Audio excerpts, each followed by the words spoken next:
in the chat if you can. This is a tournament hosted by the MLG community. The first match is going to be on Xel'Naga Caverns.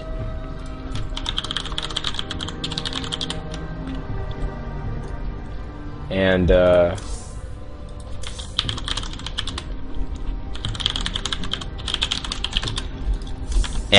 oh, right, okay, so we are going to just do it. We are going to try to get out all the players as much as possible. There's people joining left and right, as we do check it out. And it will be between, again, Kwai versus Root Dodo. If you're just tuning in, Kwai is Terran. Not really sure what's going on there.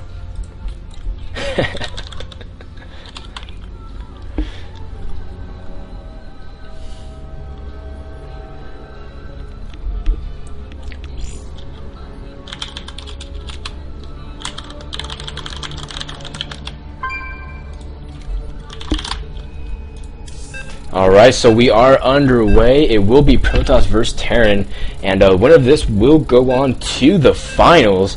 This is a best-of-3 series, though, so both players, of course, having to win 2 games out of a 3-game series. And I'm sorry if you feel like I'm insulting your intelligence by explaining what a best-of-3 is. With that being said, we do have Kwai here in the bottom left as the yellow Terran. And in the top right corner, we do have Root Dodo from Root Gaming as the purple Protoss. And looks like both players are going to manner up as well. And just going to say, wish each other good luck. Meanwhile, Thoro's sending one of his first probes out, actually. Gonna look like he's going to do a little bit of a proxy. And it looks like he's saving up exactly to be able to do proxy gates in between. And Kwai, of course, not going to be able to do prepare, because I do know Kwai likes to scout a little bit later. So this is actually going to be completely bad for Kwai. He's even building a supply depot really close to his command center. This is actually completely... he's going to be very, very surprised when this actually happens. Thoro, of course, just going to probe up to 10.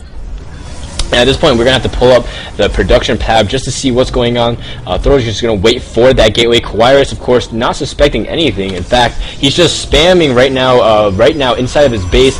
Thoro, of course, shows that probe, and Kwai does see the gateway, so he is going to have to throw down his barracks immediately. So nice placement of that barracks right there, actually. He does throw down the barracks immediately, so he is going to be able to wall off against those zealots. He forced them into small chokes. Meanwhile, Thoro's just going to try to move around with that probe as much as possible. Just try to do a lot of harassment and just stall it down. He's going to try to go for that SCVs, which actually be huge because he wants to stall the mining time or the building time of that SCV. Meanwhile, Thoro is going to just throw down another pylon as well, trying to just get up. He's only going to throw down one gateway, though, so I'm guessing he's not that invested into this proxy.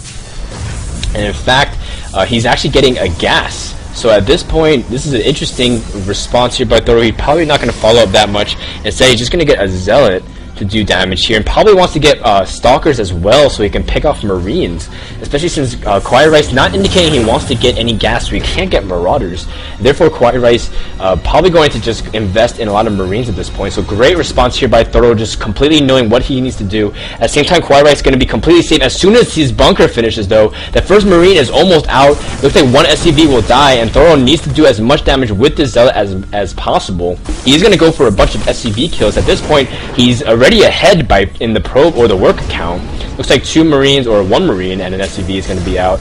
Meanwhile, a lot of micro here. Kwai wants to just pull back his SCVs. He wants to get a trap on that zealot as much as possible. Looks like one SCV dies. Looks like another SCV is almost going to die, but this zealot does come from behind. Looks like another zealot gets 3 SCV kills before he's able to be taken down by Kwai. And Thoro, of course, just pulling back. He's going to corner boost a stalker as soon as possible. The cybernetics core is officially done. So Kwai, of course, not going to be very happy with that, especially since he does only have marines. Not going to even try to go for gas as soon as possible. Instead, Thoro is actually moving with marines, getting pretty aggressive with it. He's going to move up a bunker as well. But Thoro's going to have a stalker pop as soon as possible with this zealot, so this can do a lot of damage to the marines. It looks like a bunch of more microids going down. The stalker now pushing back on those marines. These marines are pretty weak now at this point. And it looks like one might die immediately. Meanwhile, Thoro not corner boosting out another zealot, or he's going to corner boost out another stalker, excuse me. And just going to do a lot of cutting damage with these stalkers. Looks like they will be able to do a lot of damage inside that bunker to that gateway. Meanwhile, in Thoro's base, he is going for second gas as well as another gateway. So Thoro shouldn't be able to feel too much pressure right now at this point. He is going to try to go for more SCV kills, so this Stalker being worth its weight in minerals. And right now, Thoro is going to try to do as much damage again with these two Stalkers. He's going to pick off any Marines that actually come out of that barracks will be huge.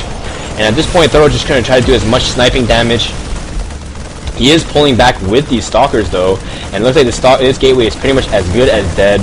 So Thoro, of course, just going to continue to make more gateways, picking off more SCVs. This is pretty brutal as Kawaii Rice is now down to 13 SCVs, and his economy is hurting pretty bad.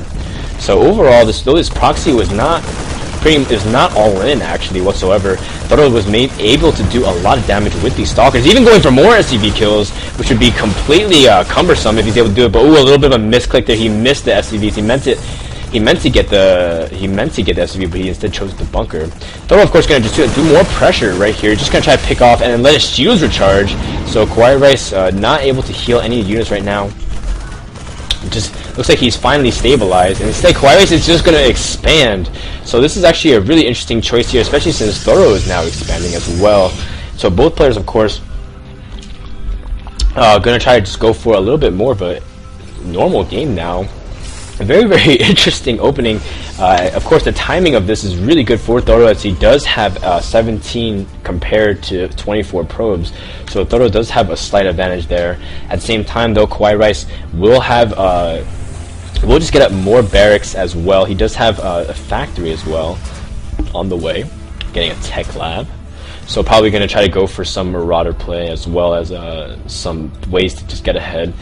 Now what he wants to do, probably wants to get tanks to bust out of that contain. Thoro does have some sentries on the way though. He's probably going to go for a really defensive play as well, going for 3 gates. And so it looks like both players are just pretty much just going to do standard things now. It looks like 3-gate expo as well as 3 gates after the expo. Looks like he's going to go for 2 barracks, 2 factory push timing for Kawaii Rice. And now that his command center is officially done, he's going to get an orbital command.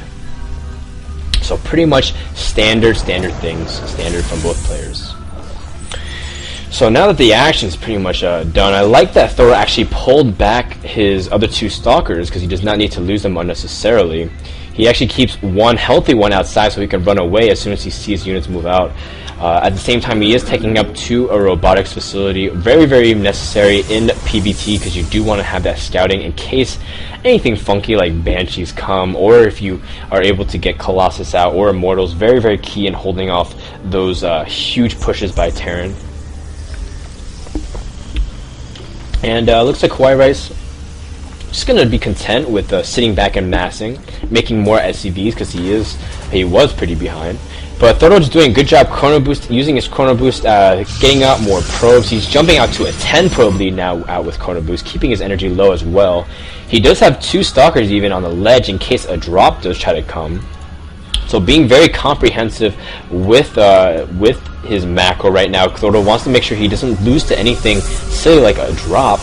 Kawaii Rice does see though the mass sentry, so he knows, and he also sees the expansion, so he knows right now he needs to get up his expansion as much as possible. Meanwhile, he is going to move out right here. You're going to be able to just kill that Stalker really, really fast. And ooh, actually that Stalker barely manages to get away.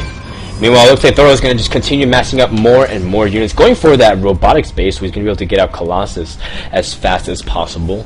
Meanwhile, at the same time, though, Thoro actually canceling his robotics fade, going for an Immortal.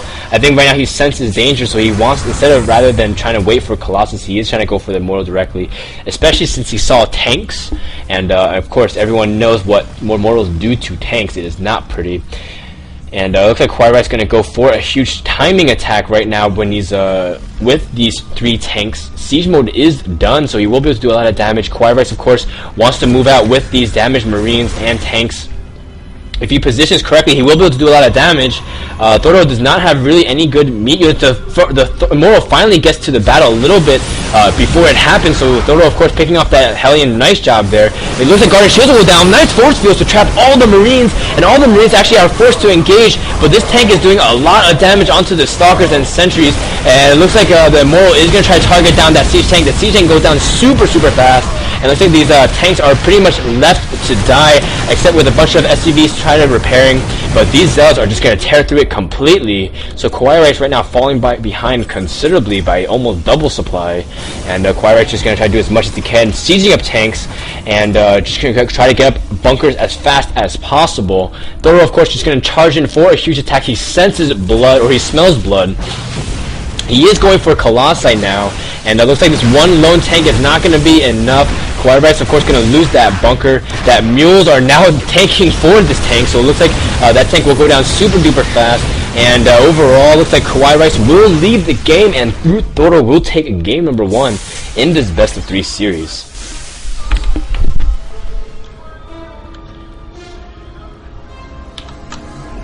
So, great job there by Thoro to just macro off as much as he can while being defensive. And overall, he was able to pretty much just secure his lead. He killed a lot of SCVs in the beginning. That was a huge difference maker. He was up by like 7 workers, I believe, before the next stage of the game was able to transition. And overall, it looks like Thoro was able to just capitalize off of that.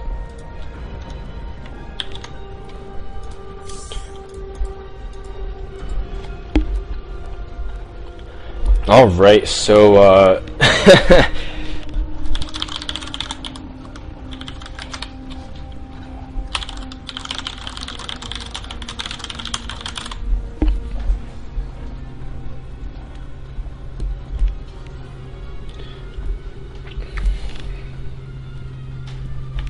Alright, so a little bit of an update.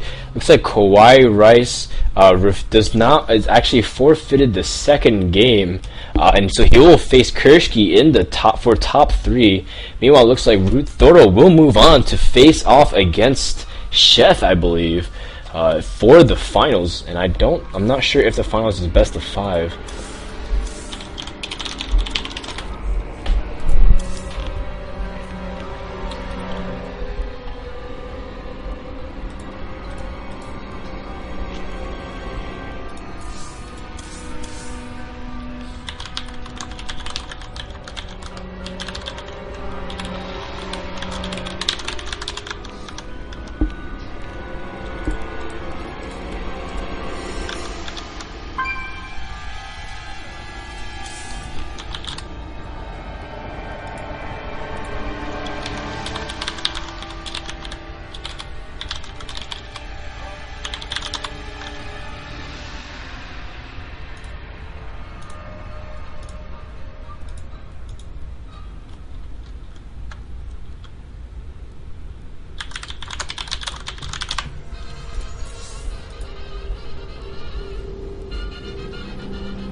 Alright, so again, if you're just joining us, if you